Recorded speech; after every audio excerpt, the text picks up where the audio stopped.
बिस्मिल्लाहिर्रहमानिर्रहीम। अस्सलाम वालेकुम नाज़रीन, प्रोग्राम सिटी एट 10 में मैं हूँ आपकी मेज़बान अना यूसुफ। उम्मीद है आप सब लोग ठीक ठाक होंगे। दुआ भी यही है कि अल्लाह ताला सबको सेहत और तंदुरुस्ती वाली ज़िंदगी दे, दूसरों के लिए आसानियाँ पैदा करें। यकीन माने आपकी ज़िंदगी आसान हो जाएगी, आपके लिए आसानियाँ खुद ब खुद पैदा होना शुरू हो जाएंगी। अच्छा जी, अब जहाँ आसानियाँ देने की बात हो रही है, कल वाली बारिश ने बहुत ज़्यादा परेशान किया है। परेशान इस तरह से किया, मानसून है, बारिशें तो होनी हैं और इस तरह से एकदम से आंधी आती है, बारिश हो जाती है। लेकिन सूरत हाल ये है जी, परेशानी का आलम ये है जी कि जो 2-2, 3-3 घंटे लाइट गायब होती है वो जो है अभी अगर मैं शाहिद सिपरा साहब से तमाम हालात पूछूंगी तो वो कहेंगे कि ये होगा, क्योंकि सिस्टम पोसीदा है, तारें पुरानी हैं, सो लोगों को तो ये भुगतना पड़ेगा ही। लेकिन इसके साथ साथ ट्रैफिक हादसात भी होते हैं। आंधी शदीद तेज़ थी, दीवारें गिरने के वाक़यात हुए, एक्सीडेंट्स हुए, इसके बाद सड़कों पर पानी जमा हो जाता है। सो कुछ चीज़ें इस मौसम के साथ जुड़ी हैं, मानसून के साथ आप लोगों ने एहतियात करनी है। प्लीज़ अगर आप बाहर कहीं हों, बारिश एकदम से तेज़ हो जाए या आंधी आ जाए तो बाइक पे, गाड़ी पे अगर आप थोड़ी देर स्टे कर ले तो ज़्यादा बेहतर है। अगर आप ड्राइव कर रहे हैं तो बहुत ही मोहतात ड्राइविंग कीजिए। अपने साथ साथ दूसरों का भी ख्याल रखें, क्योंकि आपकी छोटी सी गलती, थोड़ी सी जल्दी की वजह से किसी को नुकसान पहुंच सकता है। बरकी तनसीबात को हाथ लगाते हुए ज़रा गुरेज करें बारिश के दौरान। जो लोग घरों में हैं, घरों से बाहर हैं, खंभों के पास जाने से परहेज़ करें। ये सब चीज़ें हैं जो कि थोड़ी सी गाइडलाइन रेस्क्यू की तरफ से भी जारी की जाती हैं। हर किसी को ये पता होनी चाहिए कि मानसून में आपने इन चीज़ों की एहतियात करनी है। अलबत्ता जहाँ तक रह गई लाइट जाने वाली बात, बहुत सारे लोग ये कल शिकायत कर रहे थे और एक लंबी लिस्ट थी मुख्तलिफ इलाकों की, जहाँ से पता चल रहा था कि अच्छा जी 2-2.5 घंटे गुजरने के बाद भी यहाँ पे भी बिजली बंद है, यहाँ पे भी बिजली बंद है, यहाँ पे भी बिजली बंद है। सो ये चीज़ें तो आपको थोड़ी सी फेस करनी पड़ेगी। अलबत्ता इस बारिश के बाद हब्स भी होगा, निकासी आपके भी इंतजाम आपको अच्छे नज़र नहीं आएंगे। ऑल दो दावे हमेशा की तरह किए जाते हैं, हकीकत मुख्तलिफ रहती है। सो बेहतरी की उम्मीद की जा सकती है। अल्लाह ताला सबके लिए आसानी पैदा करे। बढ़ते हैं आज की टॉप स्टोरीज की तरफ। खबरें क्या हैं? लाहौर में निगलेरिया का पहला केस रिपोर्ट। 30 साला मुस्तफ़ा सर्विसेज अस्पताल में ज़ेरे इलाज है।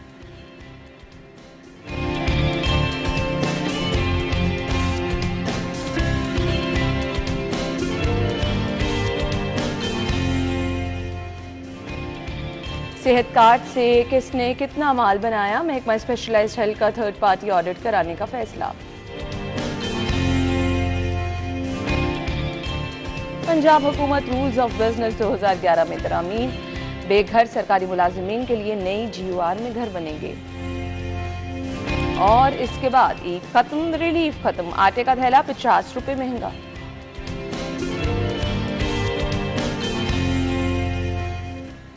अच्छा, वैसे माजरत के साथ ईद पे रिलीफ कहाँ पर मिला, मुझे ये बात से थोड़ा सा इख्तलाफ है, क्योंकि ईद के तीसरे दिन भी जब हमने शो किया और ईद के चौथे दिन भी लोगों के मसाइल एज इट इज़ थे। अच्छा, आपने आटे में रिलीफ दिया होगा, सब्जियों पे आपने जो अच्छे हाथ साफ किए, फ्रूट अगर लोग किसी के घर जा रहे थे लेके जाना था या अपने घर लेके आना था, तो लोगों के जो मसाइल रहे आगे चल के हम डिस्कस करेंगे। ख़तरनाक खबर है जी, परेशान कुन खबर है। इसकी तरफ सबसे पहले आना है, मेरे साथ हमारे सीनियर रिपोर्टर मौजूद हैं आमिर रज़ा खान साहब और राव दिलशाद हुसैन साहब ने हमें ज्वाइन किया। अस्सलाम वालेकुम। वालेकुम अस्सलाम। क्या हाल चले? अल्लाह करम। अच्छा जी, खबर की तरफ जाएंगे। अगर आयशा आप मुझे इजाज़त दे तो कल की बारिश के बाद का एक्सपीरियंस थोड़ा सा मैं अपने रिपोर्टर से जान लूँ। आमिर भाई, कैसा कल का एक्सपीरियंस रहा? बारिश के बाद क्या आपने फेस की? ज़रा खौफनाक था एक्सपीरियंस, इसलिए खौफनाक था कि अभी मैं खाना शुरू ही किया था तो अचानक बेगम ने कहा कि जी आंधी आ गई और बाहर उसके बाद इस तरह का तेज़ झक्कर था तो वो खौफनाक था और बिजली थी साथ उसके चमक रही। तो अल्लाह से खैर ही मांगी कि अल्लाह ताला इसको बारिश को खैर की बारिश बना। लाइट तो उसी वक्त चली गई, खैर वो तो एक उन्होंने अच्छा किया कि लाइट बंद कर दी। मैं आंधी में तो लाइट बंद कर दी। आप कैसे कह सकते हैं बंद की? उन्होंने बंद नहीं किया। हाँ। भाई वो क्या फीडर ट्रिप कर जाते हैं, मैं वही कह रही हूँ ना, खुद बंद हो जाती। अच्छा नहीं, खुद बंद नहीं की जाती। जो बंद की जाती है वो बारिश रुकने के फौरी बाद आ भी जाती है। आमिर भाई, मैं वही बता रहा हूँ ना कि जैसे ही वो आंधी थमी बात बिजली आ गई। फिर आपके इलाके में मोस्ट प्रोबेबली बंद ही की। मैं इसलिए समझता हूँ हमारे इलाके में जब भी ये आंधी वगैरह आती है ना, इसके साथ ही लाइट बंद की जाती है और शायद वो कोऑपरेटिव सोसाइटी है, उसमें उन्होंने कोई इंतज़ाम ऐसा किया होगा, को लाइट एकदम से बंद करते हैं और जैसे ही आंधी थमती है तो उसको वो ऑन कर देते हैं। नहीं, इस चीज की तो हम हौसला अफजाई करते हैं, ये एकदम कर लेना चाहिए। मैं अपने इलाके की, आपने मुझसे एक्सपीरियंस पूछा तो मैं तो अपना एक्सपीरियंस बताऊंगा, बाकी जगहों का अपना अपना एक्सपीरियंस होता है। रायविंड रोड पे जिस तरह से तबाही मची है, 2.5 घंटे हमारी तो लाइट गई, उसके बाद मैं मुसलसल एसडीओ से राब्ता भी करती रही, मुसलसल फोन किसी ने फोन नहीं उठाया। ये बहुत सारे फोन मुझे भी आए, मैंने बल्कि उसके टिकट्स भी दिए थे दफ्तर में कि जी लाइट नहीं आ रही लोगों की। लेकिन बेहतर तरीका यही है कि अगर आप ग्रिड से इसको बंद कर दें, आपको जब आंधी आंधी महसूस हो तो आप उसको बंद करें, ताकि ना खंबे गिरे, ना नुकसान हो, ना बिजली की वजह से लोगों की मौत अमवात हों, ना जख्मी हुए लोग। तो ये एक अच्छा तरीकाकार है वो हुआ। फिर तेज़ बारिश थी, वो गर्मी पिछले 2 दिनों में 3 दिनों में, ईद के दिनों में बल्कि कहना चाहिए कि बहुत ज़्यादा थी। उसके बाद एक रिलीफ था मौसम के अंदर, और बाहर बैठ के मज़ा भी आया कि उस वक्त हवा भी चल रही थी और बारिश के बाद का मौसम था, उसको एंजॉय किया। तो आपने मेरा एक्सपीरियंस पूछा तो मेरे लिए तो मैंने आपको बता दिया कि जब आंधी थी तो खौफ था, बिजली की चमक थी, और लेकिन जब बारिश हो गई और बारिश के बाद जब बारिश ख़त्म हुई तो उस वक्त मौसम बहुत अच्छा हो। राव साहब, बिल्कुल, मौसम जब भी करवट लेता है तो फिर एक खुशगवार एहसास तो होता ही है, लेकिन गुज़िश्ता रोज़ जब हमने देखा कि एकदम से बड़ी तेज़ आंधी थी और उसकी जो इंटेंसिटी थी वो, उसका ड्यूरेशन इतना लंबा नहीं था, शॉर्ट स्पेल था आंधी का, लेकिन उसके बाद बारिश को तकरीबन 20 से 25 मिनट का बारिश का स्पेल था। तो तेज़ बारिश गरज चमक के साथ, यानी हमने सारी ज़िंदगी यही सुना है कि जो गरजते हैं वो बरसते नहीं। तो कल हमने ये विटनेस भी किया इसको कि आंधी के बाद बड़ी तेज़ आंधी थी और उसके बाद फौरी तौर पर जो भोपाल को काटते नहीं, ये भी वैसे 9 मई को गलत हुआ। अच्छा, और गरजते हुए बादलों में बारिश। आमिर भाई, आप कोई मौका नहीं जाने। और ये कहावत है, भोंकते हैं वो काटते नहीं, तो उसके अलावा काट भी लेते हैं। उसके अलावा जब मैं तो जेल रोड पे था, जब ये सब कुछ मैंने विटनेस भी किया, और मतलब देख के ये लगता है कि ये 20 से 25 मिनट का ये स्पेल था बारिश का, लेकिन उसके बावजूद वाटर पाउंडिंग जो है वो हमें नज़र आई जेल रोड और मुलिका इलाकों में हमने भी देखा। उसके अलावा इवन के गुलबर्ग में बहुत ज़्यादा ऐसे पॉइंट्स कल नज़र आए। इतना ज़्यादा पानी नहीं था, लेकिन पानी जमा ज़रूर होता है, इसके लिए कोई सद्देबाब जो है वो बड़ा ज़रूरी है। बिकॉज हम देखते हैं कि वासा का बहुत बड़ा बजट है और वासा पता नहीं तैयारियां भी शुरू करता है, अप्रैल में तैयारियां शुरू करता है मानसून से निपटने की, लेकिन उसके बावजूद कहीं ना कहीं जो लूप होल्स हैं वो रह जाते हैं। और फिर उसके बाद, लेकिन अच्छी बात यह है कि पानी का जो ठहराव था सड़कों पर, वो उसका दौरानिया भी बहुत ज़्यादा तवील नहीं हुआ, यानी वाटर पॉन्डिंग जरूर हुई, लेकिन उसके बाद वो पानी निकासी आप के हवाले से वो निकल भी गया पानी। लेकिन इसका मुस्तकिल तदारुक करना भी ज़रूरी है। और बिजली तो जाहिर है फ़ौरन फिर उसके बाद इतनी ज़्यादा आती है तो ऑटोमेटिकली बहुत सारे जो फीडर्स हैं वो भी ट्रिप करते हैं, जिसकी वजह से बिजली बंद भी होती है बहुत सारे एरियाज़ की। तो ऐसा ही कल भी हुआ है। जो दूसरी बात है कि अगर आप बंद कर दें तो वो भी एक ऑप्शन बेहतर है कि अगर 20 मिनट बिजली बंद भी रहती है तो फिर उससे कम से कम जो करंट लगने के वाक़यात हैं जो सड़कों पर रिपोर्ट होते हैं उनसे हम नबर्द आज़मा ज़रूर हो सकते हैं, बच सकते हैं, उससे यकीनन बच सकते हैं। तो बहरहाल ये किस तरह का था, लेकिन थोड़ा मौसम में तब्दीली आई, करवट ली तो जाए। ठीक है जी। अच्छा जी, हम आ जाते हैं अपनी पहली खबर की तरफ। लाहौर में निगलेरिया का पहला केस रिपोर्ट हुआ है। 30 साला मुस्तफ़ा सर्विसेज हॉस्पिटल में ज़ेरे इलाज है। ये खतरनाक खबर भी है, अलार्मिंग सिचुएशन भी है, खतरे की घंटी जो है उसने ये बच चुकी है। सो हम इस पर आएंगे। इससे पहले कि हम अपने रिपोर्टर से डिस्कस करें, मैं ये जानना चाहूँगी कि बेसिकली निगलेरिया है क्या और कितना नुकसानदेह है, इससे एहतियात किस तरह से आपने बरतनी है और क्या क्या एहतियाती तदाबीर और गाइडलाइन है जो कि गवर्नमेंट जारी कर रही है।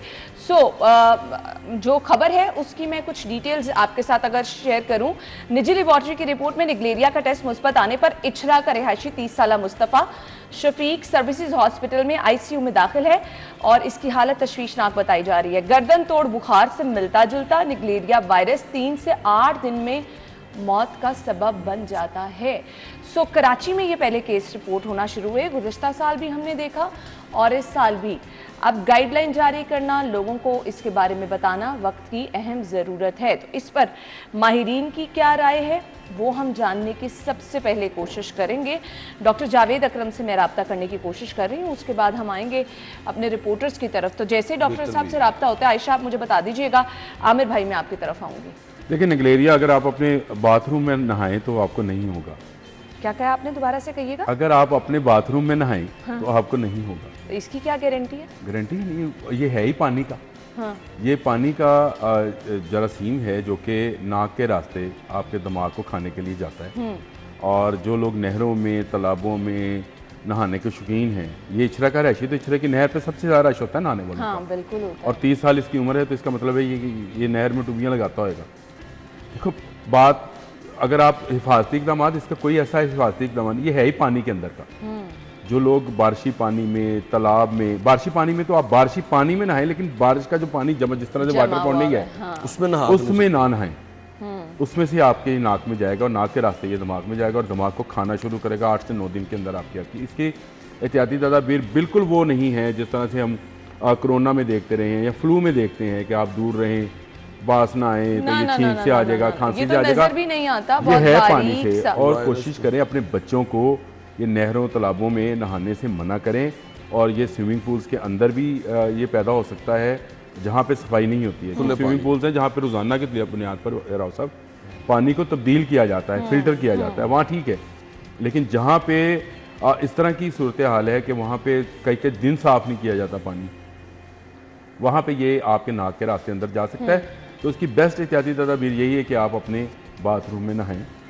और नहीं, लेकिन कराची में तो राव साहब आप जानते होंगे कि बाथरूम में नहाने से भी ये वाकयात रिपोर्ट। अच्छा नहीं, कराची में इसमें नहीं हुए। कराची में भी आप देख लीजिए, कराची में उन आबादियों के अंदर निगलेरिया आया जहाँ पे वाटर पॉन्डिंग थी और तालाब बन जाते हैं और उसमें बच्चे नहाते हैं। अच्छा। नौजवान नहाते हैं।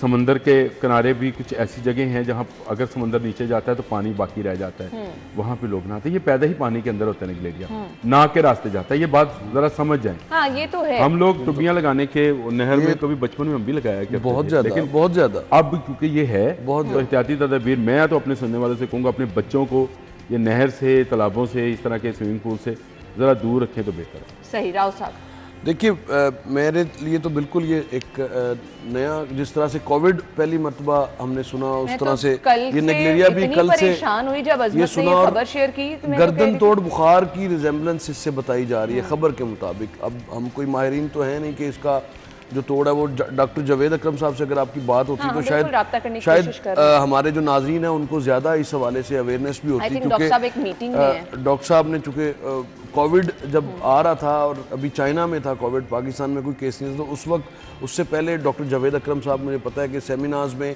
इन्होंने तस्करा शुरू किया था, तो उससे फिर हमें भी ज़ाहिर है तिब्बी माहिरीन से ही इस चीज़ का इल्म होता है। लेकिन बिल्कुल जहाँ पर हम देख रहे हैं कि वाटर टेबल हमारा लो हो रहा है और उसके लिए हम, आपको शायद याद होगा कि बहुत पहले मानसून के मौसम में ख़ास तौर पर कोई दवाई इस्तेमाल की जाती है ट्यूबवेल्स में जो पानी में डाल दी जाती है ताकि क्लोरीन गालिबन और उसका पानी का वो जायका भी तब्दील होता है और फिर शायद इसी से निपटने के लिए वो की जाती हो। लेकिन इस मरतबा वो भी अभी तक नहीं, क्योंकि मुख्तलिफ मसाजिद में। डॉक्टर साहब हमें ज्वाइन कर चुके हैं। ये तो बहुत अच्छा हो गया, बहुत अच्छा टेलीफोन लाइन पे मौजूद है। डॉक्टर साहब बहुत बहुत शुक्रिया आपके कीमती वक्त के लिए।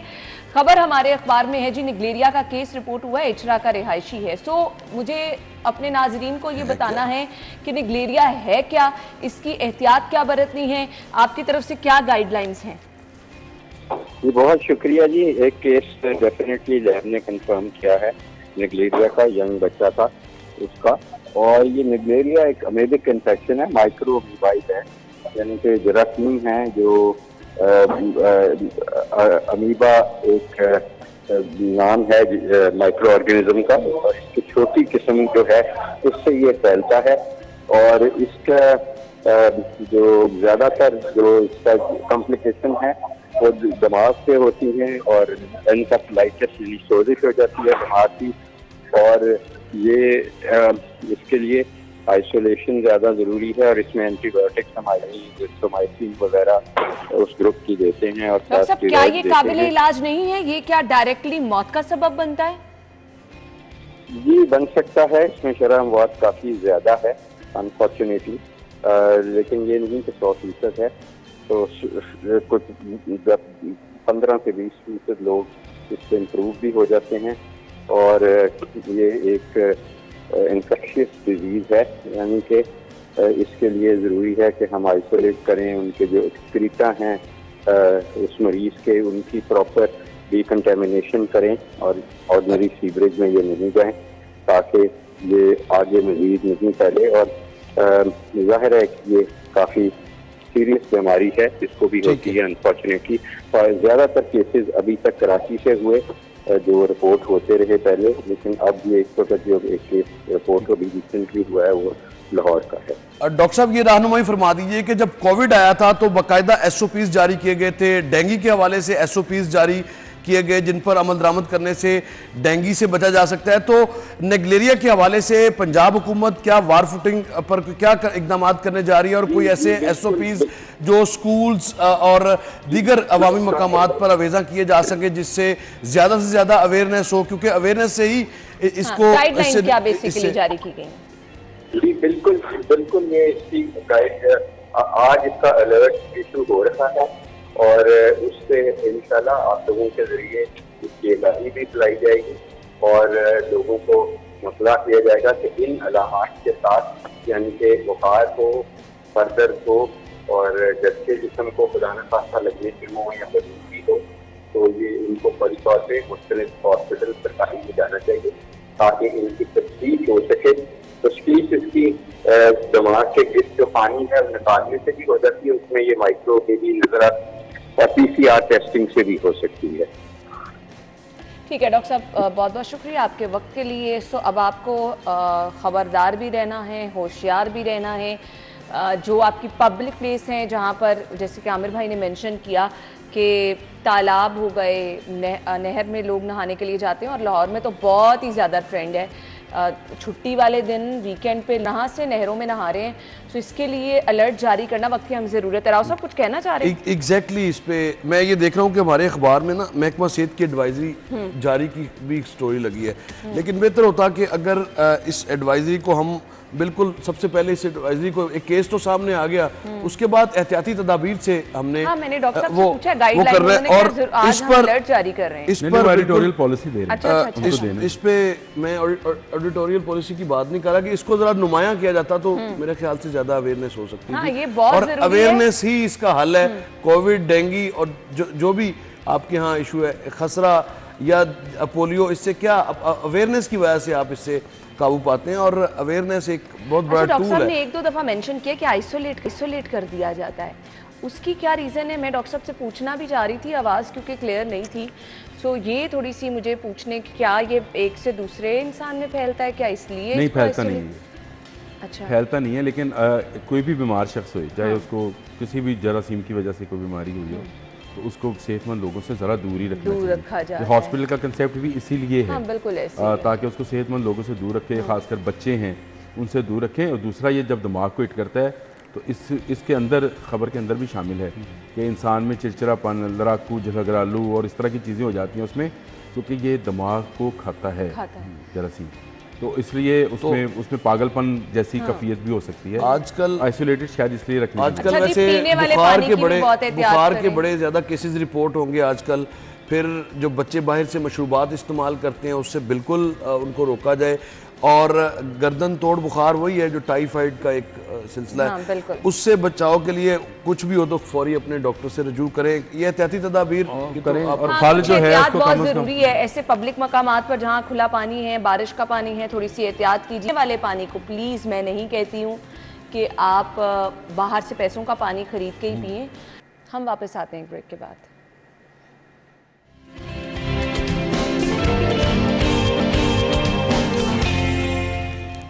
Welcome back once again. Finally अच्छी खबर, डॉलर की कीमत में कमी देखी गई है, रुपए की कदर में बेहतरी नजर आ रही है। जोड़ा जा रहा है इसको, ये जो रिसेंटली IMF के साथ मुआहिदा हुआ है। सो सवाल मेरा ये है, मैं क्योंकि आमिर भाई और राव साहब मौजूद हैं, तो मैं जानना चाह रही हूँ इनसे कि असरात इसके किस तरह से आम आदमी की ज़िंदगी में रूनुमा होंगे। 10 रुपये अच्छी खासी कीमत में कमी है। क्या अशिया ज़रूरिया की कीमतें, क्या पेट्रोल की कीमत, क्या सोने की कीमत नीचे आएगी? आवाम को रिलीफ किस सूरत में नज़र आएगा कि सिर्फ डॉलर की कदर में कमी की खबर ही हम शेयर करेंगे? आमिर भाई, अचानक तो नहीं आएगा, कोई बड़ी तब्दीली आने वाली नहीं है। और ये ब्लूमबर्ग ने ये IMF के मुआहदे से पहले एक रिपोर्ट जारी की थी, और ब्लूमबर्ग आपको पता है इंटरनेशनली वो इस तरह की रिपोर्ट्स इकोनॉमिक्स जारी करता है। तो उसने कहा था कि पाकिस्तान में जो रुपए की वैल्यू है वो 260 के करीब है, यानी 260 एक डॉलर के अगेंस्ट जो है, लेकिन इसको मसनूई तौर पर इसको ऊपर ले जाया गया है, जिससे दरामदात जो हैं उन पर फ़र्क पड़ा। लोगों ने ऑर्डर बुक करने बंद कर दिए, डॉलर जहाँ पे था नहीं, LC खुल नहीं रही थी। तो ये सारी चीज़ें जो हैं ये अब भी मैं समझता हूँ कि 10 रुपये अपनी वैल्यू से ज़्यादा, ये 265 पे आना है इसमें। ठीक है, अभी 10 रुपये से यानी नीचे आना है, पेशगोई करें मजीद कमी, और इससे जो LC खुलेंगी और मेरा जो डॉलर सवाल ये होगा है कि कमी के असरात हम तक कैसे पहुंचेंगे? ऐसे पहुंचेंगे। आपका डॉलर कम होगा, अगर आपकी गवर्नमेंट इजाज़त देगी तो LC खुल जाएंगी। वो अशिया जो हम बाहर से मंगवाते हैं, ठीक है, वो आना शुरू होंगी और उनकी कीमत कम हो जाएगी। और उसमें सबसे बड़ी चीज़ जो है वो आपको पता है, हाथी के पाँव में सबका पाँव ऑयल है। ऑयल का कीमतें आपको जो आप 285 रुपये में पे कर रहे थे, लेट से आप 275 में पे करेंगे, तो आपका पैसा बचा ना, बिल्कुल, और आपके डॉलर जो हैं वो भी बचे। तो इस तरह अगर ये 10 रुपये और मजीद कम होता है तो आपको मजीद कमी होगी। इसके असरात अभी तो एकदम से तो अचानक आप अगर जाएंगे लीमू लेने तो आपको डॉलर के असरात नहीं होंगे। वो मैं और सिप्रा बकरा मंडी में जब बकरे का प्रोग्राम करते थे, तो जो व्यापारी आए थे उनसे पूछते थे बकरा क्यों महंगा है, डॉलर का रेट देखें। कसम से ये बात थी कि डॉलर का रेट देखें आप। अच्छा, हम कपड़ा खरीदने जाएं, अच्छा, इसमें तो लोग ये चीजें कहते हैं। आमिर भाई, अब बराह रास्त हमारे यहाँ मतलब दूध की कीमत बढ़ी है तो आवाज आती है कि डॉलर की कीमत बढ़ गई, यानी दूध का कोई ताल्लुक नहीं है। अच्छा, अब हमने चूंकि बहुत सारी ऐसी चीज़ें हैं जो बराह रास्त लिंक हैं, मसलन आपकी अशिया खरोनोश की जो आप बात कर रही हैं, आपकी बहुत सारी जो दालें हैं वो हम इंपोर्ट करते हैं, और 80% उसकी इंपोर्ट है दालों की जो आप इस्तेमाल करते हैं, जिसको आप कहते हैं कि गरीब आदमी की खुराक है। और ये दालों की कीमतों में इजाफे की खबर जब हम बड़ी बढ़ा चढ़ा कर देते हैं तो इसलिए देते हैं कि वो बराह रास्त गरीब आदमी से लिंक है, और वो इम्पोर्ट होती हैं। नंबर 1 तो अगर डॉलर की कीमत में कमी का तसलसल जारी रहता है तो इसका इम्पैक्ट उसके ऊपर आएगा। फिर फ्यूल का आपका जो बिल है, फ्यूल का बिल कम होगा। और आपको मैं ये खबर दे दूं कि अगले 10 से 15 मिनट में आपके लिए अच्छी खबर आएगी। ये 10 रुपए का जो इजाफा है ना, सोने की कीमत में मजीद कमी है आपको अभी कुछ ही तो इसका फौरी इम्पैक्ट। हाँ, कि सोने की कीमत में कमी होगी, पेट्रोल की कीमत में सोने की कीमत 88 रुपए, और कल भी इसी वजह से होगी ना कि ओपन मार्केट में कल डॉलर कोई 1 साल बाद ये देखने को मिला कि ओपन मार्केट में डॉलर इंटरबैंक के रेट के मुकाबले में कम में कल फरोख्त भी किया जा रहा था और जो लिया भी जा रहा था, तो वो इंटरबैंक से भी कम का रेट 272 का फिगर किसी ने काली सागडार साहब ने मिलकर कोड किया हुआ था। और इसका बराह रास्त इम्पैक्ट ये है कि उमर ने बड़ी ख्वाहिश का इजहार कर दिया है। उमर का पीछे से सवाल है 100 रुपए में डॉलर कब आएगा? ये तो बहुत बड़ी ख्वाहिश। नहीं, वो नहीं, 100 रुपए अच्छा, ये जो आप 260 की बात कर रहे हैं ना, मैंने सागडार साहब से ये पूछा था कि इसकी एक्चुअल वैल्यू की जो आप बात करते हैं कि अक्सर आपने सुना होगा कि वो कहते हैं कि 200 से नीचे है, वो मजीद ने अपनी इस बात पे।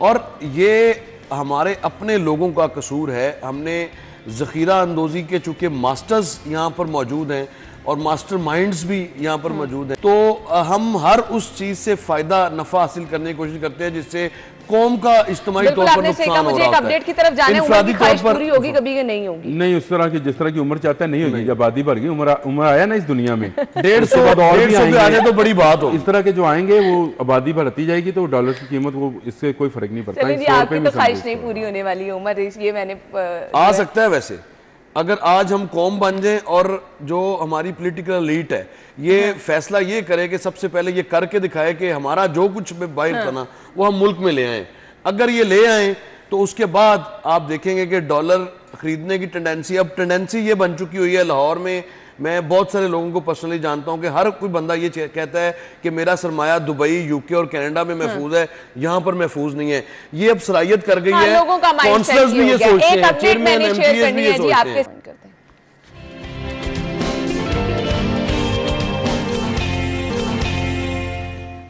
Welcome back. खबर ये है, महकमा स्पेशलाइज्ड हेल्थ का थर्ड पार्टी ऑडिट कराने का फैसला। सेहत कार्ड से किसने कितना माल बनाया, मेरे ख्याल से ये आसान काम नहीं है, क्योंकि सिर्फ सेहत कार्ड से फिलहाल माल ही बनाया गया है, लोग तो कम मुस्तफिद हुए हैं। राव साहब, मैं गलत तो नहीं कह रही?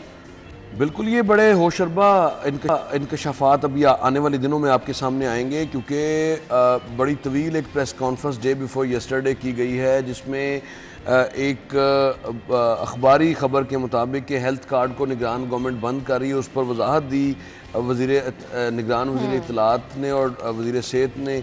तो अब उसमें तो बहुत सारी चीज़ें अब सामने आने वाली हैं। अब जो हम आपको याद है अक्सर जिक्र किया करते थे कि प्राइवेट अस्पतालों में हेल्थ कार्ड बिल्कुल उनके लिए एक ऐसी फ्रूटफुल प्रोडक्ट बन गई है कि वो इतने स्टंट्स डाल दिए गए कि आज मुल्क में से स्टंट्स ही ख़त्म हो गए। आप अंदाज़ा लगाएं कि शुक्र है ये नहीं किसी ने कर दिया कि अगर 3 की ज़रूरत है तो 7 नहीं डाल दिए, अगर इस तरह की कोई नौबत आती तो वो भी कर देते। तो लेकिन ये भी बता दें, वो सिर्फ कागजों में डाले गए। अब देखिए अब हो क्या रहा है कि अभी पंजाब गवर्नमेंट के हवाले से अभी तहकीकात में बहुत सारी चीज़ें सामने आएंगी, लेकिन कुछ इस तरह की भी बातें सामने आ रही हैं कि तकरीबन 150 अरब के इनके जो बिल्स हैं वो पेंडिंग हैं, जो इन्होंने क्लेम फाइल किए हुए हैं। और आप अंदाज़ा लगाएं कि ऐसी कौन सी क़यामत आ गई कि तमाम तर बजट को इन्होंने हड़पने का प्लान बना लिया। और उसके बाद फिर इसमें पहले भी हम ये बात करते थे कि ये एक ऐसा प्रोजेक्ट है जिसको 2014-15 में ये शुरू किया गया था, और इसको वाकई में जो आम आदमी के लिए ये बहुत बड़ा रिलीफ है, लेकिन इसका मिसयूज़ है, जो मिसयूज़। और फिर डॉक्टर जावेद अकरम के अल्फाज ये हैं कि चंद अफराद बिलियनेयर हुए हैं इसी हेल्थ कार्ड से। जब 400 अरब का बजट होगा तो फिर हर किसी के मुंह में पानी क्यों नहीं आएगा? क्यों प्राइवेट अस्पताल जो हैं वो ना ये इनसे टैक्स आप ले सकते हैं, ना इनसे आप कभी आपको खुदा न खासा ज़रूरत पड़े तो ना कोई कंसेशन ले सकते हैं आप इनसे, क्योंकि इनके जो स्टैंडर्ड बड़ा हाई है। लेकिन हेल्थ कार्ड की मद में वही टैक्स पेयर का पैसा इनकी जेबों में गया, और इनकी ये तादाद भी कोई बहुत ज़्यादा नहीं है। ये हार्डली 150-200 हॉस्पिटल्स होंगे, जो इससे ज़्यादा मेरा नहीं ख्याल के होंगे, क्योंकि ये जो 150 अरब के फर्दर क्लेम है उसको तो फ़िलहाल उस पर भी इंक्वायरी होनी चाहिए, और जो इन्होंने ले ली हैं उस पर भी भरपूर इंक्वायरी की ज़रूरत है। और इंक्वायरी करने के बाद इसको बिल्कुल किसी सूरत हेल्थ कार्ड को बंद नहीं होना चाहिए। इसको जो मुंसलिक किया जा रहा है BISP से बिल्कुल ठीक है, तमाम डेटा आपके पास मौजूद है और उस डेटे के मुताबिक इलाज हो, आम आदमी की सहूलत हो। अब देखिए कि हर शनाख्ती कार्ड को आपने हेल्थ कार्ड जारी हुआ हर शनाख्ती कार्ड नंबर पे, और उसका जो मिसयूज़ हुआ है उसका ज़िम्मेदार अब आप किसको ठहराएंगे? पैसे तो आपने अवाम के टैक्स का पैसा आपने अपनी जो पॉलिटिकल माइलेज थी उसके लिए आपने खर्च कर दिया, लेकिन इसका कोई मैकेनिज्म भी तो ऐसा हो, कोई अकाउंटेबिलिटी भी तो हो, कोई पूछने वाला तो हो। सवाल ये पैदा होता है, जिसने जितना माल खाना था, हड़प करना था, हो गया। अब आप ऑडिट भी करा लेते हैं तो होगा कुछ नहीं। आमिर भाई गलत कह रही हूँ? नहीं होगा, क्यों नहीं होगा। एक तो सामने आएंगे चेहरे, और आपको याद है जब चार जहानब तूती बोलता था एक पार्टी का, तो उस वक्त उनकी जो लेडी पता नहीं क्या हैं, डॉक्टर यास्मीन राशिद, मैंने उस वक्त भी कहा था कि ये प्राइवेट हॉस्पिटल्स ओनर्स की नुमाइंदा हैं। आपको याद है मैंने ये बात की थी, और मैंने कहा था ये हेल्थ कार्ड से कमा रहे हैं लोग। यही जो आपने दे दिया ना कि 5 लाख रुपए में स्टंट बदलेगा, एक की बजाय 3 स्टंट लिखे गए। वो जो परफॉर्मा मिलता है अंग्रेजी में लिखा हुआ, वो किसी को पढ़ना नहीं आता किसी को।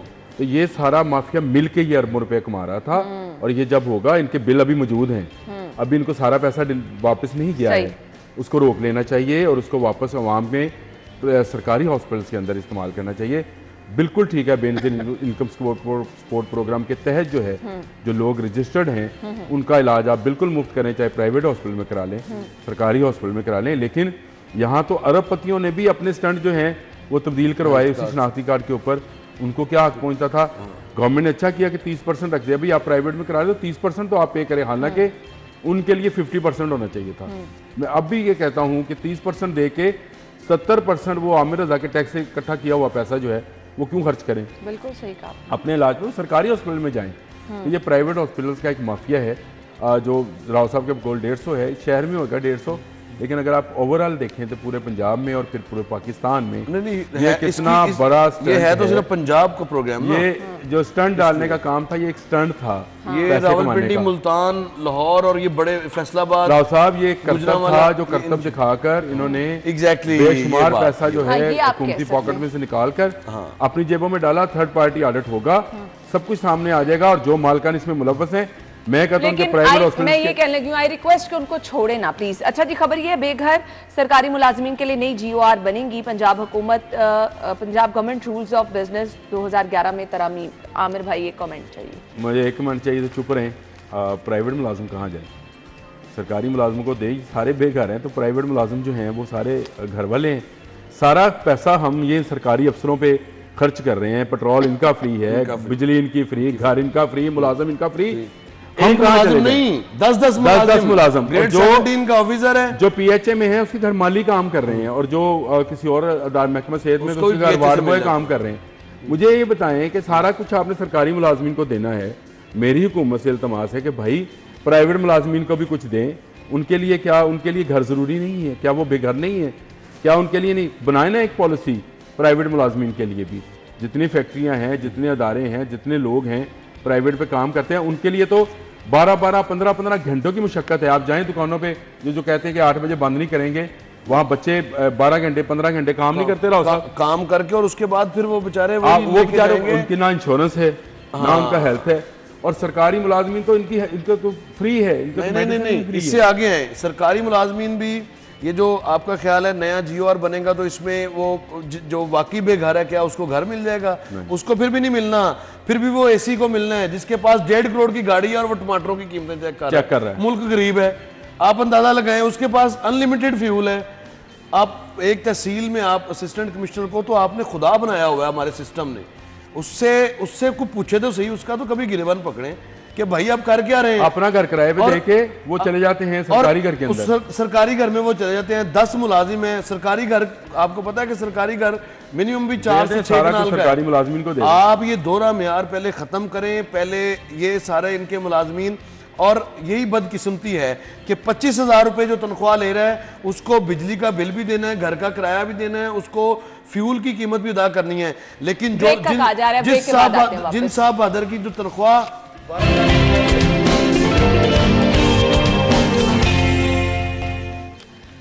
Welcome back once again. सो अब बात हो रही है जी रिलीफ की। ईद खत्म, रिलीफ खत्म। ईद पे तो रिलीफ नहीं, लोगों को बहुत तकलीफ का सामना रहा, अगर मैं गलत नहीं हूं तो। आमिर भाई एक कमेंट चाहिए, वक्त बहुत कम है, फिर मुझे राव साहब। अच्छा नहीं, रिलीफ तो कोई नहीं था। रिलीफ ना किसाइयों ने दिया, ना गवर्नमेंट ने दिया, ना दुकानदारों ने दिया, किसी ने रिलीफ नहीं दिया। मैंने वही कहा है, जिसने दी तकलीफ ही दी। और उसके बाद मजीद तकलीफ में इजाफा। इसको इस तरह से लिखना चाहिए। आटे का थैला 50 रुपए महंगा। राव साहब देखिए, आप तकलीफ से थोड़ा आगे आ जो रिलीफ की बात कर रहे थे, रिलीफ तो वैसे था ही नहीं कोई एक। ये तो नहीं, जो मजीद तकलीफ को आवाम को पहुंचने वाली है उसका भी तस्करा कर दें। अब इसको पंजाब गवर्नमेंट को चाहिए कि जो गल्ला मंडियां हैं वहाँ पर थोड़ा चेक रखें और कीमतों को बढ़ना ना दें, क्योंकि बढ़नी चाहिए भी नहीं। अब मजीद अगर मजीद कीमतें बढ़ेंगी तो फिर निगरान वज़ीर आला खासे इसको लेके मुतहर्रिक भी थे। और इसके लिए जो सेक्रेटरी फूड है उनको थोड़ा अब टाई उतारनी पड़ेगी और बाहर जाना पड़ेगा, और सारे इस मैकेनिज्म को जिसमें कि काफी एक्टिव है वट्टू है ना। हाँ, वट्टू काफी एक्टिव है, वट्टू साहब काफी एक्टिव हैं। और फ्लोर मिल एसोसिएशन आप कह रहे हैं एक्टिव है, यहाँ 50 रुपए आटे का थैला महंगा हो गया है। फ्लोर मिल्स एसोसिएशन के साथ जब तक आप मामला को तय नहीं करते, हर लेवल पर उनके कोटे का इशू होता है और ये सारी चीजें फिर निकलती हैं ऑटोमेटिकली। जब फ्लोर मिलर्स को आप गंदम नहीं देंगे तो अब गंदम खरीदेगा मार्केट से, ओपन मार्केट से। ओपन मार्केट से मिलने वाली गंदम से आटा फिर उसी रेट पे मिलेगा। आप रोक नहीं सकते। लिहाजा आपने जो आपके पास गंदम वाफर मिकदार है, बम्पर क्रॉप हुई है, उसको अगर आप पकड़ सिर्फ किसकी करनी है? आपने पकड़ करनी है ओपन मार्केट में। बस मेरे पास वक्त कम है जी। बहुत बहुत शुक्रिया राव साहब, आमिर भाई आपका भी। नाज़रीन, हमने चलना है ब्रेक की तरफ। आप हेडलाइंस जानिए, फिर आएंगे।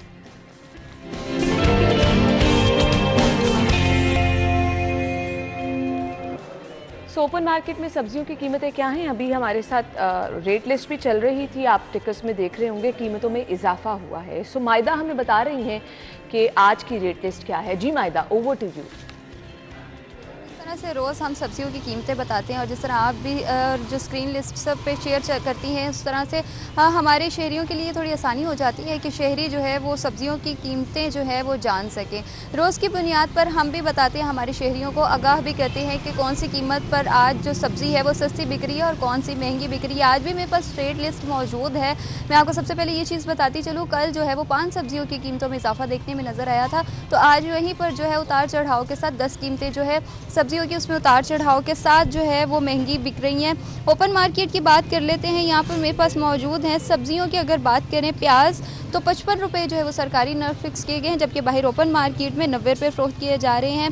लहसुन 10 रुपये आज उसकी कीमत में इजाफा देखने में नज़र आया। सरकारी नर्ख 310, जबकि बाहर ओपन मार्केट में 480 रुपये फ़रोख्त किया जा रहा है। अदरक भी 15 रुपये बढ़ाने के साथ साथ सरकारी नर्ख जो है वो 815 रुपये, जबकि बाहर ओपन मार्केट में 950 रुपये फ़िक्स किए गए हैं।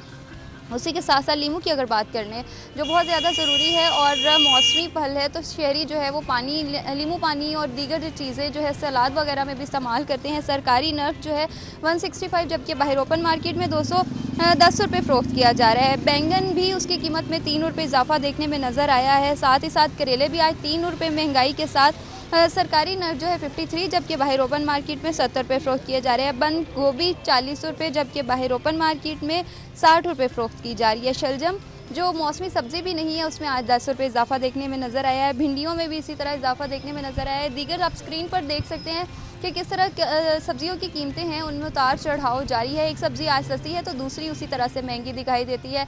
तो जब हमारे शहरी आ रहे हैं वो शदीद गम गुस्से का इजहार करते हुए दिखाई दे रहे हैं कि उनकी जेब इजाज़त नहीं देती है कि वो इतनी महंगी सब्जियां जो है वो खरीद सके। आला हुकाम से भी अपील करते हुए दिखाई दे रहे हैं कि महंगी सब्जियाँ जो है इनको कम किया जाए ताकि एक सफ़ेद पोश तबका है इसको बआसानी खरीद सके और उनके घर के चूल्हे जो हैं वो कम अज़ कम एक वक्त के लिए जो है वो आसानी से चल सके। सही कहा आपने, लोग एक्चुअली परेशान हैं क्योंकि महंगी सब्ज़ी जो है वो अब लोगों की पहुंच से बाहर हो चुकी है। सो लोगों का मुतालिबा ये है कि कीमतें कम अज़ कम जो हैं वो कम की जाएं ताकि उनको कुछ रिलीफ मिल सके। अच्छा जी, हमने आगे बढ़ना है, कुछ मौसम की सूरत हाल आपके साथ शेयर करनी है। सेगमेंट है टुडेज़ वेदर।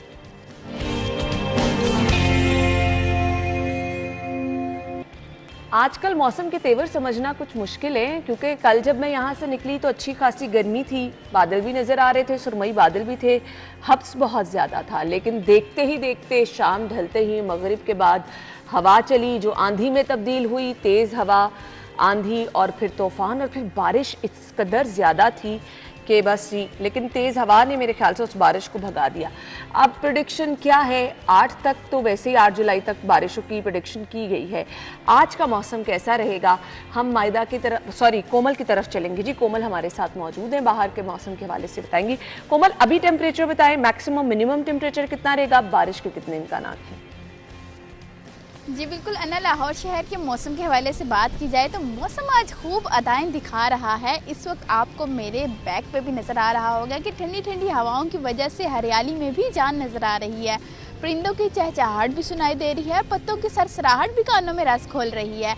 महकमा मौसमियात की जानिब से आज 50% इम्कानात भी जाहिर कर दिए गए हैं कि मूसलाधार बारिश देखी जाएगी, जिसके बाद मौसम मज़ीद बेहतरी की जानिब जाएगा। गर्मी में का इस वक्त मुकम्मल तरीके से जोर टूटा हुआ महसूस हो रहा है और सूरज और बादलों के दरमियान हसीन अटकलियाँ भी देखने में नज़र आ रही हैं। हम देख रहे हैं कि आज मौसम काफ़ी मुनफरिद मिजाज दिखाने में मसरूफ़ नज़र आ रहा है। जहाँ एक तरफ हम देख रहे हैं कि अब हमारे पौधों में जान आ गई है, वहीं हमारे शहरियों के चेहरे भी खिल उठे हैं। इसी के साथ साथ बात की जाए लाहौर की फ़िज़ा के हवाले से तो फूलों की जो खुशबू है वो भी फ़िज़ा को मुअत्तर कर रही है और शहर लाहौर के बासी जो है वो ठंडी ठंडी हवाओं में एक पुरकशिश सांस ले रहे हैं।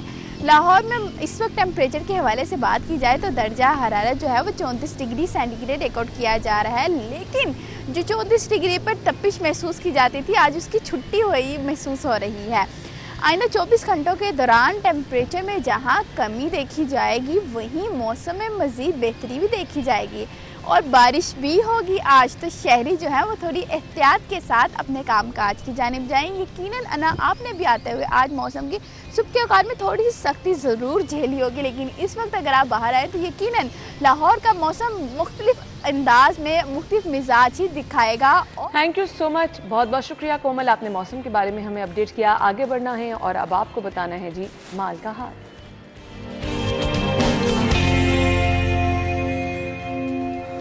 सो डॉलर का रेट तो हमने आपको बता दिया, बाकी करेंसी के रेट लिस्ट आपके साथ शेयर करेंगे।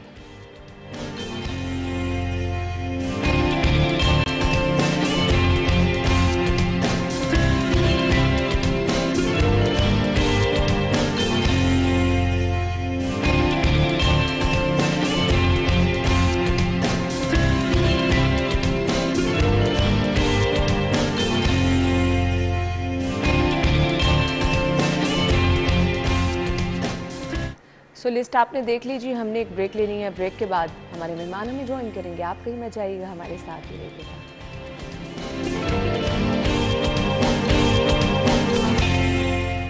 Welcome back once again. So हम अक्सर आपके साथ इस चीज़ पर जो है वो फोकस करते हैं और बहुत सारी चीज़ें आपकी सेहत के हवाले से, आपके एक्टिव रहने के हवाले से अपने प्रोग्राम का हिस्सा बनाते भी रहते हैं, जिसमें हम जिम सेगमेंट शामिल करते हैं, मुख्तलिफ डॉक्टर्स को मदऊ करते हैं ताकि आपको बताएं कि आपकी सेहत की, जान की अहमियत क्या है। सिर्फ खाना ही नहीं बल्कि अगर आप चलते फिरते रहेंगे तो तंदुरुस्त रहेंगे। आज का सेगमेंट भी कुछ मिलता जुलता है, लेकिन ये स्पेशली रिलेटेड है बच्चों से। अगर आप चाहते हैं कि आपके बच्चे तंदुरुस्त रहें, तवाना रहें, तो पढ़ाई के साथ साथ आप अपने बच्चों के खेल पे भी तवज्जो दें। आपने सुना होगा जहाँ कहीं पे भी ग्राउंड्स आबाद रहती हैं वहाँ पर अस्पताल वीरान रहते हैं। तो ज़रूरी ये है कि अपने बच्चों को स्पोर्ट्स एक्टिविटी का हिस्सा ज़रूर बनाएं। मॉडल टाउन फुटबॉल एकेडमी हमेशा इसमें पेश रही है और हम देखते हैं कि बहुत सारे स्टूडेंट्स यहाँ से फुटबॉल सीख कर आगे जाते हैं, मुल्क का नाम बनाते हैं। सो ये सेहरा जाता है मियाँ रिजवान साहब के सर, जो कि इस एकेडमी के करता धरता हैं और बहुत सारा टैलेंट हमारे सामने भी लेकर आए। मॉडल फुटबॉल एकेडमी के सदर हैं मियाँ रिजवान साहब, अपने शो में वेलकम कहेंगे। अस्सलाम वालेकुम सर। वालेकुम अस्सलाम जी। बहुत बहुत शुक्रिया। आजकल तो समर कैंप चल रहा है, तो समर कैंप के हवाले से ही मैं कुछ मालूमात शेयर करना चाहूँगी, क्योंकि हमारा मकसद ये है कि पेरेंट्स अपने बच्चों को घरों से अब निकालें, स्पोर्ट्स ग्राउंड की तरफ लेकर आएं ताकि बच्चे एक्टिव हों, खेल की तरफ आएं। अपनी पढ़ाई के साथ साथ आप एक्टिव रहेंगे तभी आप एक अच्छे तरीके से अपनी सोसाइटी में पार्टिसिपेट भी कर सकते हैं। सो मुझे बता दीजिएगा, समर कैंप जो है उसमें क्या सभी लोग आराम से आके एडमिशन ले सकते हैं? तरीक़ेकार क्या है? एक तो ये आपको पता है कि जो एजुकेशन है बड़ा प्रेशर होता है बच्चों के ऊपर पूरे साल में, तो ये जो समर होता है 3 मंथ की हॉलीडेज़ होती हैं, इसमें बच्चे बड़े एंजॉय करते हैं। और मैं समझता हूँ कि इस दफ़ा जो समर कैंप लगे हैं, थोड़े फुटबॉल जितने भी गेम्स हैं उसमें जो हमारी निगरान हुकूमत है या हमारी गवर्नमेंट है उनकी इन्वॉल्वमेंट बढ़ी रही है, क्योंकि बच्चों ने सारे दिन बच्चे कंप्यूटर टैब उसमें लगे रहती हैं, इसमें उनकी सेहत भी ख़राब होती है और बैठे बैठे वो जो फास्ट फूड है वो इस्तेमाल करते हैं, इस वजह से उनको जो हेल्थ वो ठीक नहीं रहती। समर कैंप का मकसद होता है कि बच्चों को 3 मंथ को बिजी रखना, एक्टिविटीज़ रखें, उसमें डिफरेंट गेम्स होती हैं। हमारा जो फुटबॉल समर कैंप है तकरीबन 18वां जा रहा है समर कैंप वाला। अच्छा, दैट्स रियली ग्रेट। हर साल हम समर कैंप ऑर्गेनाइज करते हैं, इसमें मेल फीमेल माशाल्लाह 3 ईयर टू ऑनवर्ड, उसमें एज लिमिट कोई नहीं होती, जबकि हमारे पास अब 2 साल के बच्चे भी आ रहे हैं। अच्छा, उनके लिए अलग हमने सेक्शन रखा हुआ है फीमेल कोच के साथ। तो इस दफ़ा ना पेरेंट्स बड़ी इन्वॉल्वमेंट कर रहे हैं कि बच्चों को समर कैंप ज़रूर ज्वाइन करना चाहिए, खिलाना चाहिए। और 3 मंथ समर कैंप जो होते हैं हॉलीडेज, उसमें जो बच्चे सीखते हैं वो मोस्टली न्यू कमर होते हैं ना, बाकी तो रेगुलर कैटेगरी में चल रही है। समर कैंप में बच्चे आते हैं, वही बच्चे फिर उनका शौक डेवलप होता है, उनकी हेल्थ अच्छी होती है, फिर वो रेगुलर अकेडमी ज्वाइन कर लेते हैं। अच्छा, सही। सो अगर कोई इंटरेस्टेड है, पेरेंट्स या फिर स्टूडेंट्स या बच्चे चाह रहे हैं समर कैंप का हिस्सा बने, तो रिजवान साहब इसका तरीक़ेकार भी बता दें क्या है? एक तो हमारा मॉर्निंग समर कैंप होता है सुबह 5:30 से 7:30 बजे तक, ठीक है जी, उसमें भी आ सकते हैं। अभी शाम को हमारा समर कैंप वीक में 4 डेज़ है, रेगुलर अकेडमी है, हमारे फुल वीक ये पैक होता है, उसमें बार से तमाम बच्चे भी आती हैं। अब तरीक़ाकार ये है कि हमारे पास वो विज़िट करें, ऑफिस में आए, हम उनको एक फॉर्म देंगे, वो फॉर्म फिल करेंगे हमारे पास, और फिर इनके ना 3 मंथ का हमारा एक पैकेज है, बट नॉर्मल पैकेज है। हम चार्ज करते हैं 10,000 to 12,000 3 मंथ का पैकेज। या फिर उसमें गवर्नमेंट में होती है बिजली के बिल, कोचिंग सैलरी, लेकिन नॉर्मल चार्जेस नहीं, इतने हाई चार्जेस नहीं है। जबकि हम अगर आप जाती है पिज़्ज़ा खाने के लिए या बर्गर खाने के लिए, हमारे 1,000-2,000 वैसे खर्च हो जाती हैं। ये अगर 3 माह बच्चे हमारे पास आएँ, खेलें, एंजॉय करें, मैं समझता हूँ एक तो उनकी इन्वॉल्वमेंट। और ये थ्रू आउट द वीक है? ये हमारा वीक में 4 डेज समर कैंप है और 4 डेज हमारा वो है रेगुलर अकेडमी है, ठीक है। मॉर्निंग भी है, इवनिंग भी है। सही। तो इसमें अल्हम्दुलिल्लाह इस वक्त काफ़ी हमारे पास जो बच्चे हैं बच्चियाँ हैं डिफरेंट एज ग्रुप हमारे पास हैं। बॉयज़ और गर्ल्स दोनों कैटेगरीज हैं और फिर सिखाते दोनों को कंबाइन है, क्या इसका अच्छा, इसमें ये है कि एक कोच के पास 15 से 20 बच्चे होती हैं, ठीक है जी। तो उसमें वो अगर ट्रेनिंग प्लान होता है उनके पास 25 मिनट टू 30 मिनट उनको हम ट्रेनिंग देते हैं बाकायदा, जो स्किल इंप्रूव होती है बच्चों में। रनिंग है, जॉगिंग है, उसके बाद ड्रिबलिंग है, पासिंग है, हेडिंग है, शूटिंग है, ये हम ड्रिल कराते हैं काफ़ी। उसके बाद ब्रेक आती है, ब्रेक के बाद जो लास्ट 20 मिनट होते हैं ना, उनके बच्चों को शौक है अपने फुटबॉल खेलना है, हमें आता है, हमें जो खेलने की ट्रेनिंग ज़रूरी है।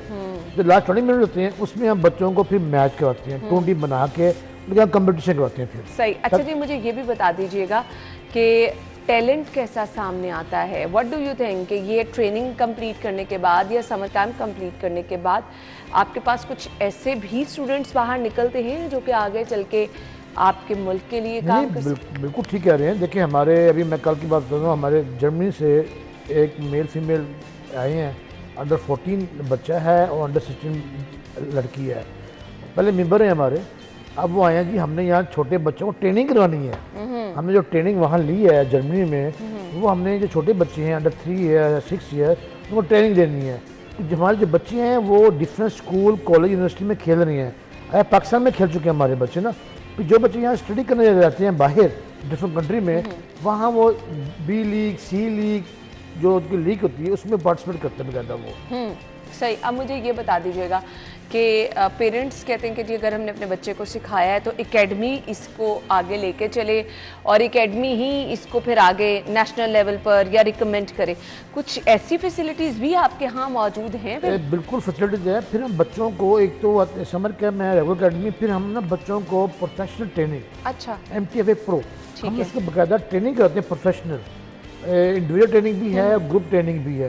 बच्चे को ट्रेनिंग करते हैं जी, हमने अपने बच्चों को अच्छा फुटबॉलर के साथ अच्छा इंसान भी बनाना है। हम कहते हैं हम दोनों लोग काम करते हैं। हम उनको प्रोफेशनल ट्रेनिंग कराते हैं, उनको चांस मिलता है बाहर खेलने के लिए, बाहर निकल जाता है बच्चा। सेकंड अगर स्कूल कॉलेज का बच्चा है तो वो फिर उनकी A टीम में आ जाता है बच्चा। फिर शौक है, टैलेंट भी है। लेकिन अभी जो हालात 2015 से अभी तक जो पाकिस्तान फुटबॉल फेडरेशन के हालात हैं, जब तक इलेक्शन नहीं हुए, नॉमिनेशन कमेटी आई हुई है, काम कर रही है उसके ऊपर, तो उनको 15 मार्च तक टाइम मिला है कि आप इलेक्शन करवाएं। डेफिनेटली जब कोई बॉडी आती है नहीं तो उनके अपने अख्तियारात होती हैं और फिर पॉलिसी होती है, कैलेंडर होता है, तो इंशाल्लाह इलेक्शन होती हैं, उसके बाद कोई बॉडी आएगी, फिर नया सिस्टम आएगा पाकिस्तान फुटबॉल का, फिर उनको बेनिफिट मिलेगा बाहर जाकर खेलने का। वैसे तो हम प्राइवेट टीम लेके जाती हैं, दुबई ले जाते हैं, मॉर्शी ले जाते हैं। अभी हम एक टीम लेके जा रहे हैं, अपनी वीज़ा अप्लाई की है। अच्छा, मैं ज़रूर यहाँ पे चाहूँगी कि मॉडल टाउन फुटबॉल एकेडमी से जो स्टूडेंट्स सीख के आगे निकले हैं, जो जाके मुख्तलिफ ममालिक में खेलते भी, उन बच्चों का भी जिक्र करें ताकि लोगों को इंटरेक्शन हो कि जी यहाँ से लोग सीख के बहुत आगे जाते हैं। नहीं, अल्हम्दुलिल्लाह एक बच्चा मेरा अच्छा मैच खेल रहा है, कनाडा में खेल रही है, इंग्लैंड में खेल रहे हैं। क्योंकि जो बच्चे यहाँ सीखते हैं, खेलते हैं ना, जो स्टडी करते हैं, स्टडी के बाद जब पेरेंट्स उनको बाहर भेज देते हैं ना, तो फिर वहाँ जाके वो फुटबॉल नंबर 1 प्रायोरिटी है, फुटबॉल खेलें। क्योंकि आपका पाकिस्तान और बाहर का एनवायरनमेंट बड़ा फ़र्क है। खेल के साथ साथ आप इतनी देर से मॉडल टाउन फुटबॉल एकेडमी चला रहे हैं, एबिलिटीज़ क्या क्या देखते हैं बच्चों में? ग्रूमिंग किस तरह से होती है? पावर डिसीजन भी आती है, आपके डिसीजन की पावर भी आ जाती है, आप एक्टिव हो जाते हैं कि जी आपको पता चल जाता है, हार जीत भी बच्चों को फेस करनी पड़ती है, इंजरी की सूरत में थोड़ा सा बच्चा आपका बहादुर भी हो जाता है। सो क्या क्या चीज़ें आप एक्सपीरियंस करते हैं बच्चों की पर्सनैलिटी में बदलाव जो आता है? मुझे काफ़ी अर्सा हो गया फुटबॉल में ना जी, 40 ईयर हो गए हैं और बच्चों में 20 ईयर हो गए मुझे। तो मेरा बेटा भी खेलता है, मेरी बेटी भी खेलती है माशाल्लाह। तो भी उसी कानून के तहत जो बाकी बच्चे खेलते हैं हमारे, हम जो काम करते हैं ना, हम पहले काम करते हैं कि जब बच्चों में अवेयरनेस, नॉलेज, स्पोर्ट में स्पिरिट्स, डिसीजन पावर, उसके बाद फेयर प्ले, ये बहुत अच्छी चीज़ें आपके बच्चे को स्ट्रॉन्ग कर देती हैं। उसके बाद लीडरशिप क्वालिटी। डेफिनेटली हमारे मुल्क में लीडरशिप क्वालिटी नहीं है। बच्चों में इसलिए डेवलप करते हैं लीडरशिप क्वालिटी, क्योंकि बच्चों में जब कैप्टन बनती हैं, वाइस कैप्टन बनती हैं, फिर हमको उनको अथॉरिटी देती हैं कि यू आर कैप्टन, आप मैनेज करें, आप मैनेज करें, टीम बनाएं, प्लानिंग दें, पॉलिसी दें, बच्चों को अपनी टीम को दें, उस पे से आप मैच खेलें। इसमें हम काम करते हैं। और वहाँ हमारा डिसिप्लिन बहुत सख्त है, क्योंकि हमारे तमाम बच्चे बराबर हैं, बेटे बेटियाँ, फैमिलियाँ। हमारे सिस्टम में ये फर्स्ट सेटअप इन पाकिस्तान जिसमें फैमिलीज इन्वॉल्व हैं, जो कि ट्रैक बना हुआ है, मेल फीमेल मार्क का अरेंजमेंट है, छोटा कैफ़े बना हुआ है और फुटसॉल ग्राउंड बनी हुई है, इसमें बच्चे भी खेलते हैं, इसमें से बच्चे भी आती हैं खेलती हैं, वेटरन भी खेलती हैं अबव 40-50 ईयर। तो ये स्ट्रक्चर ऐसा स्ट्रक्चर मैं समझता हूँ कि पंजाब में या लाहौर में 8-10 होने चाहिए। ये मैं बाकायदा गवर्नमेंट से रिक्वेस्ट भी करूँगा आपके बिहाफ के ऊपर, आपके चैनल के थ्रू, कि फुटबॉल की अकेडमी से ऑर्गेनाइज करें। अगर 9 टाउन लाहौर में है तो हर टाउन में इस लेवल की अकेडमी ऑर्गेनाइज करें ताकि बच्चे घर से निकले ग्राउंड में पहुंच जाए। तो सामने लेके आना बहुत ज़रूरी है, बच्चों को ग्राउंड्स में लेकर आना बहुत ज़रूरी है। अगर आप तंदुरुस्त मुआशरा चाहते हैं, मुस्तकबिल बच्चों का रोशन चाहते हैं, तो आपको इस तरह की बहुत सारी प्लेग्राउंड्स की रौनकें बहाल करना होगी। रिजवान साहब क्या मैसेज देना चाहेंगे पेरेंट्स को ख़ास तौर पे? मैं तो पेरेंट्स को बिल्कुल ये मैसेज दूंगा कि अपने बच्चों को घर से निकालें, नॉट ए फुटबॉल, जितनी हमारी स्पोर्ट्स है उनमें इन्वॉल्व करें और 24 घंटे में 1 आवर 2 आवर बच्चों को लाजमी दें स्पोर्ट्स के लिए, ताकि बच्चों को जो चीज़ें हम काम कर रहे हैं बच्चों में डेवलप हों, क्योंकि हमारा माशरा सब ठीक हो जब बच्चे घर से निकलेंगे स्पोर्ट्स पे आएंगे। आप बिलीव करें कि स्पोर्ट्समैन में इतनी चीज़ें डेवलप होती हैं, अगर रोड के ऊपर किसी गाड़ी लगा भी दी है ना, स्पोर्ट्समैन इतना हौसला होता है, इतना होता है, वो फाइट नहीं करता। वही मैं कहना चाह रही हूँ, ना सिर्फ आपका बच्चा एक्टिव होगा, खेल के मैदान में आगे आएगा, बल्कि उसके अंदर आप ग्रूमिंग ऐसी देखेंगे कि एक वो जो स्पोर्ट्समैन पर बात करते हैं, पावर की बात करते हैं कि डिसीजन लेने की, एक्टिव रहने की बात करते हैं, आपके बच्चे के अंदर बहुत ज़बरदस्त बदलाव आप देखेंगे। तो इसके लिए ज़रूरी है आप अपने बच्चों को इस तरह की एक्टिविटीज़ का हिस्सा ज़रूर बनाएं। थैंक यू सो मच, बहुत बहुत शुक्रिया रिजवान साहब आपके वक्त के लिए। एक ब्रेक ज्वाइन करेंगे, ब्रेक के बाद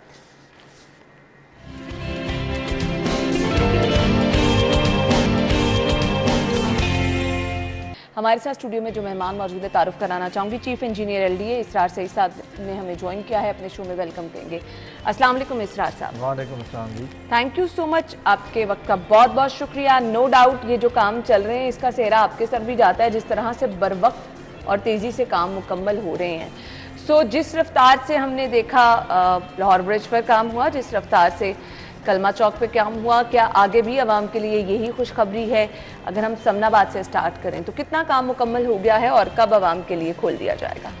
समनाबाद में जी 85% मुकम्मल हो गया है और पीछे हमारी कोशिश है कि बाय 15 जुलाई इसको हम पब्लिक के लिए खोल दें और इस पे काम तेज़ी से होता रहा है।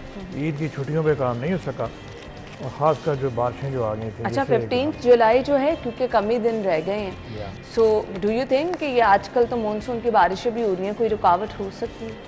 कोई एक्स्ट्राऑर्डिनरी बारिश ना आई तो इंशाल्लाह 15 जुलाई को जो उसे खोलेंगे। ठीक है, 15 जुलाई की डेट दी गई है। कितना काम इसका जो है वो बाकी रह गया है? और इसका जी टफ वर्क होता है, जो हम अंडरपास में आप देखेंगे दोनों जो फेस वॉल्स होती हैं जिन्हें हम फॉल्स वॉल भी कहते हैं, वो टाइम कंज्यूमिंग होती हैं, वो ऑलमोस्ट मुकम्मल हो गई। कितना ज़रूरी ये प्रोजेक्ट था और इससे आवाम को क्या समरात पहुँचेंगे? जी जो लोग समनाबाद से टूवर्ड्स मोटरवे या बांध रोड की तरफ जाते हैं तो ये उनके लिए फैसिलिटी थी जो बन गई है और इससे ज़्यादा लोकल लोगों को भी फ़ायदा होगा और एनवायरमेंटल पोल्यूशन भी है वो कम होगा। अच्छा, ये बड़ी अच्छी आपने बात की। हमें बहुत सारे ऐसे मंसूबों की ज़रूरत है जिससे हमारी पोल्यूशन जो है वो कम हो। वो जो हम कहते हैं ना कि आपका जो घंटों वाला सफ़र है वो थोड़ा सा टाइम भी आपका कम कंज्यूम हो, फ्यूल भी आपका, हाँ वही ना, मिनटों में सफ़र हो जाए, आपका फ्यूल भी कम कंज्यूम हो और रोड आपके लिए यूज़र फ्रेंडली इस तरह से हो जाए कि वो जो ट्रैफिक का एक दबाव देखा जाता है। सो अब जो मनसूबा जहाँ चल रहे हैं इन चीज़ों को सबको मद्देनज़र रखा जा रहा है सर? जी हाँ जी, ये देखें ये समनाबाद हो गया, फिर जो शाहदरा है वो बड़ा क्रॉनिक इशू था वहाँ पे ट्रैफिक का, वहाँ तो ट्रैफिक के बहुत मसाइल हाँ थे। और ये इंशाल्लाह एक प्लेजेंट एडिशन है वहाँ पे ट्रैफिक के हवाले से और वहाँ पे जो इन्वायरमेंटल पोल्यूशन है। अच्छा, अब आपने शाहदरा का जिक्र किया तो मुझे ये बता दें कि कितना ज़रूरी वो प्रोजेक्ट था, आवाम को समरात उसके कब मिलेंगे, कब तक वो मुकम्मल हो जाएगा? देखिए शाहदरा से आप जाएँ टुवर्ड्स गुजरांवाला तो ये जो स्ट्रेच है जीटी रोड की बिटवीन शाहदरा और अमामिया कॉलोनी कुछ 4.5-5 किलोमीटर की है। इसकी एक तरफ पूरी आबादी है, दूसरी तरफ सरकारी दफातर हैं या लोगों का आना जाना रहता है। इसके ऊपर जो ट्रैफिक जैम थे वो मामूल हैं और वहाँ पे ऐसी ट्रैफिक चिंकी और मोटरसाइकिलिस्ट बहुत हैं, इसकी वजह से वहाँ एक इज़्दिहाम लगा रहता था। और इसको खतरनाक ट्रैफिक आप कहते हैं, जो एक्चुअली जो है वो नुकसान पहुंचा सकती है। धुआं छोड़ते ये रिक्शे जो हैं, फिर एक्सीडेंट्स की सबसे बड़ी वजह, क्योंकि ये कम उम्र ड्राइवर होते हैं, तो मेरे ख्याल से ये बहुत अच्छा इकदाम है। हाँ जी, और ये फिर इधर से जो पुराना रावी का पुल है उससे आप वो सब्जी मंडी और इसको अप्रोच करते हैं, उस हवाले से ये बहुत अच्छा मनसूबा है जी। इसमें हमने फ्लाईओवर दोनों जो लाहौर से टूवर्ड गुजरांवाला दिए हैं, नीचे एक बड़ा राउंड अबाउट दिया है, और जिससे ये शकुपुरा से आने वाली ट्रैफिक जो पीछे जो सगियाँ को कनेक्ट कर रही है कोट अब्दुल मालिक से, उधर और इधर डाइवर्जन के बाद जो ट्रैफिक आएगी वो मेरे ख्याल ईज आउट हो जाएगी। अच्छी एडिशन है लोगों के लिए, वहाँ ये आसानी होगी। और इसके अलावा एक और जो मनसूबा अभी हम गवर्नमेंट उसको देख रही है, हमने प्रेजेंट किया है, वो है कि जो मकबरा नूरजहाँ और जहांगीर है उसके सामने एक खाली जगह हम कह रहे हैं उसे बड़ा पार्क डेवलप कर दिया जाए, जिससे ये पूरा एरिया अपलिफ्ट हो। ठीक है, शाहदरा पे कितना काम मुकम्मल हो गया है और मज़ीद कितना टाइम दरकार है उसके लिए? 31 जुलाई हमारी डेडलाइन थी जी कि हम इसे 31 जुलाई तक करेंगे, और पीछे जो एक स्पेल हुआ है बारिशों का, उसकी वजह से हमारी जो गर्डर लॉन्चिंग है वो थोड़ी सी लेट हुई है। ठीक है, लेकिन हम उसको मेकअप करने की कोशिश कर रहे हैं। अगर आगे कोई ऐसी बारिश ना आई तो इंशाल्लाह 31 जुलाई को करेंगे। सही। अब आ जाएं जी अकबर चौक मंसूबे की तरफ। यहाँ से बताइएगा कितना काम मुकम्मल हो चुका है, कितना बाकी रह गया है, और इस मंसूबे को आप किस तरह से देखते हैं, किस तरह से अवामी सहूलत है इसमें? अकबर चौक जो था नहीं, इसमें भी बहुत ज़्यादा ट्रैफिक जो फंसती थी। यह हमारा ट्रैफिक सिग्नल था, तो इधर हमने जी फ्लाईओवर दिए हैं अलॉन्ग मौलाना शौकत रोड, जो जिना हॉस्पिटल से ट्रैफिक आ रही है टुवर्ड पीको रोड, और जो जा रही है from Peco road toward Jinnah hospital, ये सारी सिग्नल फ्री हो जाएगी। हाँ, सिग्नल फ्री थ्रू आउट, क्योंकि यहाँ पे सिग्नल वाला तो एक वो रौला कहा जाता है ना, आपको सिग्नल तक पहुँचते पहुँचते 3 दफ़ा सिग्नल बंद हो जाता है। ऐसे ही जी ये ख़त्म हो जाएगा। फिर ये जितने इसके हमने यू टर्न दिए हैं इसके ऊपर, ताकि कोई सिग्नल ना रहे, और ये सारा सिग्नल फ्री कॉरिडोर बने, जैसे ये रोड और मेन बुलेवार्ड है, तो इससे ट्रैफिक की ईज आउट होगी और इन्वायरमेंट पोल्यूशन कम होगी। ये ऐसा मनसूबा है जिसमें कोई दरख्त नहीं काट रहे। अच्छा, सारे दरख्त बचाएं, इसमें हमने डिज़ाइन ताकि कोई दरख्त इसमें ना आए। इसी तरह हमने सन्नाबाद में भी दरख्त 73 ट्रीज बचाए, वो उसमें अमेंडमेंट्स की हैं छोटी मोटी, और उससे हमने सारे ट्रीज बचाए। यानी जहाँ कहीं मंसूबे बनाए जा रहे हैं वहाँ पर माहौल का भी ख्याल रखा जा रहा है। अच्छा, मैं आपसे ये ज़रूर जानना चाहूँगी, ये अवामी फलाह के मंसूबे हैं, काम की रफ्तार हम इस पे देख रहे हैं। अब ये अवामी फलाह के मंसूबे जब बन जाते हैं, तैयार हो जाते हैं, तो ये अभी मानसून में कुछ चीज़ें हमारे सामने आई, जहाँ पे पानी जमा हो जाना, और फिर इस तरह की बारिशों के बाद ज़मीन का बैठ जाना, गड्ढे पड़ जाना, ये एक बहुत बड़ा इशू है। सो इसको मीट करने के लिए क्वालिटी वर्क, और फिर जो आपके नकाइस हैं उस पर स्टडी साथ साथ करना कि इन केस अगर कोई बारिश हो जाए तो वहाँ पानी ना जमा हो, वो बारिशी पानी अगर जमा रहता है तो उससे जो गड्ढे पड़ जाते हैं, क्योंकि आपके मटेरियल की क्वालिटी उस तरह से नहीं होती। तो सर, कैसे यकीनी बनाया जा रहा है इन तमाम इश्यूज़ को फेस ना करना पड़े? जी, हमने इस पे थर्ड पार्टी जो कंसल्टेंट है वो रखते हैं, जो क्वालिटी को चेक करते हैं।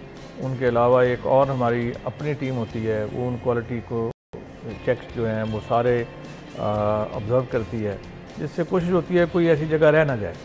जैसे आपने कहा कि जी कहीं ना कहीं क्राउन फेलियर हो जाता है, हमारे सामने अंडर पासिस बने, वहाँ पर मसाइल आ जाते हैं। सो इसको जो है वो मीट करना बहुत ज़रूरी है। हाँ जी, इंशाल्लाह इस पर नहीं होगा। ये बड़ा जितने मनसूबे हम कर रहे हैं इस पर हम क्वालिटी कॉन्शियस हैं, और जो पीछे हमने लेसन लर्न हैं उन सब को यहाँ पे एड्रेस कर रहे हैं।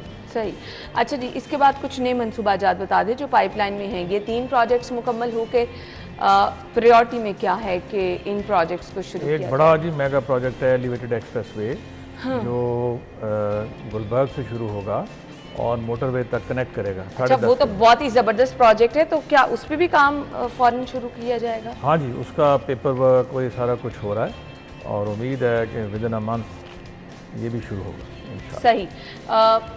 क्या प्रोजेक्ट के फीचर्स हैं, मैं चाहूँगी कुछ शेयर करें आप हमारे साथ। ये जी 4 लेन ड्यूल कैरेज वे है, एलिवेटेड है, और ये जो हमारा वो गंदा नाला है, या जो समझ लें जो जितने ड्रेन्स हैं हमने उन्हें ट्रैफिक कॉरिडोर में भी कन्वर्ट किया है, कि ड्रेनेज हो उस एरिया को, बजाय इसके कि वो हम उसे खाली छोड़ें और ज़ाया करें। हमारे मास्टर प्लान का हिस्सा है, उसके ऊपर हम ये ट्रैफिक कॉरिडोर बना रहे हैं ताकि शहर की ट्रैफिक ऐसे रूट्स पे चली जाए जो नए रूट्स हों और जिससे टाइम और फ्यूल की बचत हो। टाइम और फ्यूल की बचत हो। अच्छा कि एलिवेटेड एक्सप्रेसवे के बाद बता दीजिएगा कौन कौन से मनसूबाजात हैं जो कि आप ये बंद रोड के जो स्ट्रेच है बिटवीन बाबू साबू और न्याजी, ये वो एरिया है रिंग रोड का जिसके दोनों तरफ आबादी बहुत ज़्यादा है और लोग क्रॉस करते हैं। पेडेस्ट्रियन ब्रिजेस होने के बावजूद मोटरसाइकिलें और छोटी ट्रैफिक है, उसको हम रिंग रोड को एलिवेट कर रहे हैं इस स्ट्रेच में इस 8 किलोमीटर की, और 2 लेन ड्यूल कैरेजवे वो होगी जो जिस पे कंट्रोल्ड एक्सेस होगी। आप नीचे हम उसके सबवेज दे रहे हैं, कोई 5 जो हैं जिनसे रास्ते जो लोकल ट्रैफिक है वो उसमें चल भी सकेगी, एक दूसरे से कनेक्टिविटी भी होगी और ये जो बड़ा पुराना हमारा इशू है एड्रेस हो जाएगी। सही। सो इसके लिए टाइम फ्रेम क्या है और क्या ये इन पे काम टाइम भी हमने 4 माह में इसे कंप्लीट करना है इंशाल्लाह। सही, 4 माह का वक्त दिया गया है और अभी जो ट्रैक रिकॉर्ड देखा जा रहा है उससे तो अच्छे की उम्मीद है भी और एक अच्छी मिसाल कायम की गई है। सो मुझे ये बता दीजिएगा टीम वर्क कितना मैटर करता है, जिस तरह सीएम साहब, कमिश्नर साहब, आप खुद फील्ड में मौजूद होते हैं, क्या रोल रहता है इसका?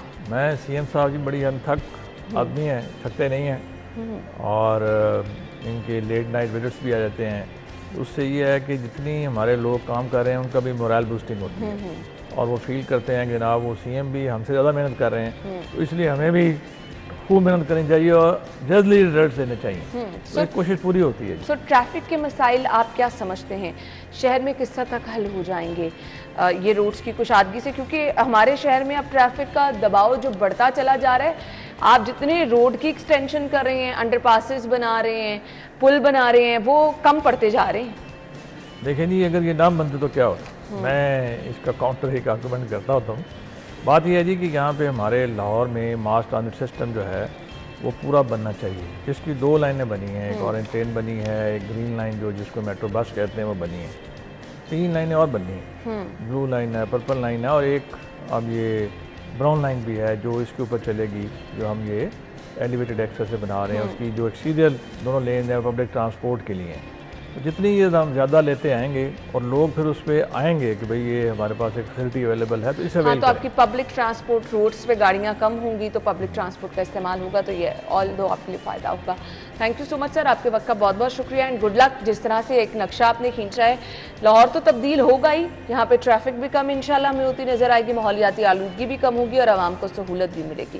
कल लेकिन मुलाकात होगी सेम टाइम पर। आपके सजेशंस हमारे लिए बहुत इंपॉर्टेंट है, हमारे साथ ज़रूर शेयर कीजिए। अपना बहुत सारा ख्याल रखिएगा। इजाज़त दीजिए, अल्लाह हाफ़िज़।